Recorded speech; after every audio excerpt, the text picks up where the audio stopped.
Hello, everyone, and welcome back to the 1 million funded journey. This is the weekly outlook for week 6, and I'm going to be breaking down what pairs I am interested in for this week that might potentially give us some good entries. Let's get right into it. So, for today, we have only two pairs that still need one more 4-hour confirmation before I could put them on today's list. And the first pair is going to be USDHUF. We're at the lower low, daily, pulled back to the area of interest. We're bearish. And 4-hour, we're bullish. Just need to wait for a 4-hour shift of structure to look for our entry. Same thing with USDDKK. Lower low, looking for a sell. Daily, pulled back to the area of interest over here. And 4 hours, bullish. We just need to wait for a shift of structure to sell. For tomorrow's pairs, we have AUDJPY. We are bearish on the pullback. I'm trying to take a counter trend buy. Why? Because the daily is bullish. I just need to wait for a daily pullback candle to look for my entry. NZDJPY, higher high. Just waiting for a daily pullback. USDMXN, lower low. Waiting for a daily pullback. CHF, higher high. Waiting for a daily pullback. GBP, the exact same thing. Euro PLN, same thing. Euro JPY, once again, same thing. USD check, lower low, same thing. I'm waiting for a daily pullback. However, if we create a lower low, I'll look for a shift to buy though. So we could either pull back to an area of interest, or we could create a lower low, then I'll wait for a shift and I'll look to entry to buy. It's gonna be one of those more unique pairs. CAD JPY, we're at the higher high. Again, every time we're at the higher high, I'm just going to be looking for a daily pullback, switching a daily pullback candle to close somewhere here, and then I'll check and see if we have an area of interest, and I'll move on. USD ZAR, lower low, waiting for a daily pullback. USD CAD, lower low, waiting for a daily pullback. GBP USD, higher high. This one I'm waiting for a daily shift to look for the counter trend sells. USDNOK, lower low, waiting for a daily shift to look for the counter trend sells. Now the reason I have decided this is because if daily was to pull back to give us an entry, first things first, we're very messy. So that looks absolutely terrible. I wouldn't want a pullback into here to sell. I would not take that. And if we were to pull back, there's no area of interest at all. So I'd rather just wait for daily to shift, then I'll look to enter on the daily quick pullback to buy. Very similar to GBP USD, higher high. If we were to pull back, there's no area of interest here at all. So I'm just gonna wait for it to shift to look for the wick pullback to sell. Now for this week's pairs, we have Euro USD, higher high. Just simply waiting for a daily higher high and a shift. USD SGD, lower low. Waiting for a lower low and a shift on the daily. NZD USD, higher high. Waiting for a higher high and a shift. And Euro HKD, higher high, waiting for a higher high and a shift.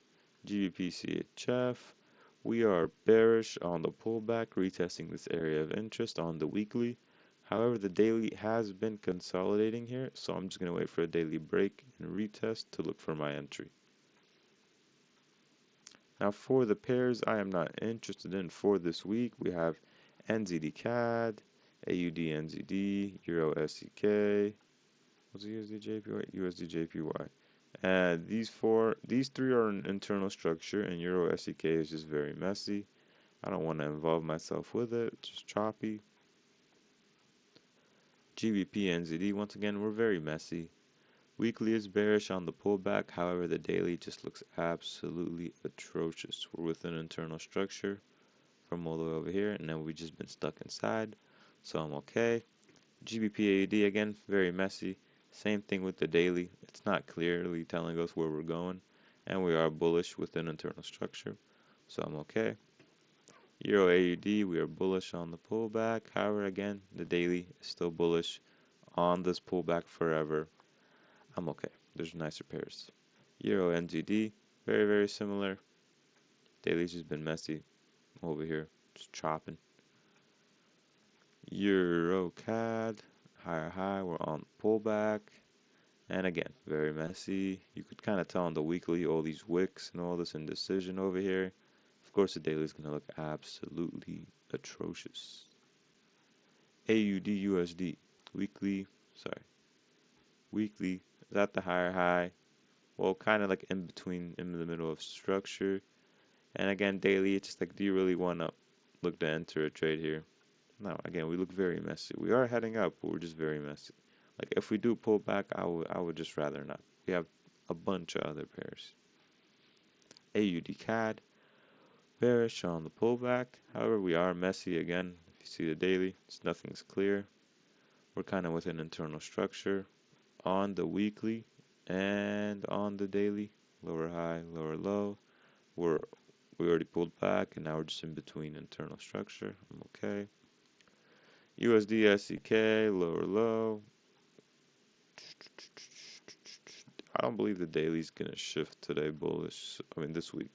We have to create a lower low all the way down here. We have to shift and then pull back to look for an entry. Do I think that could happen in 1 week? It's doubtful. So I'd rather just leave it. We have better pairs.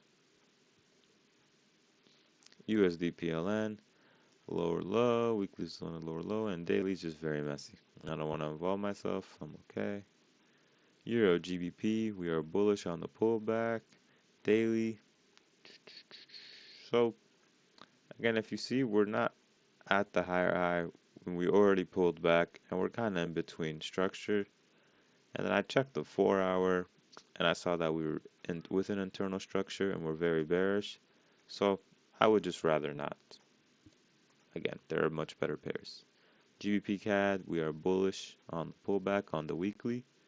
Daily, shifted bearish. We pulled back. We had our entry last week, and now we're just chilling in between structure. So I'm okay. I would rather not trade this pair this week. We did take an L on this. This was only because of the prop firm rules. Otherwise, we would have passed our account. But that's totally fine. I should have been smarter, and I should have paid more attention.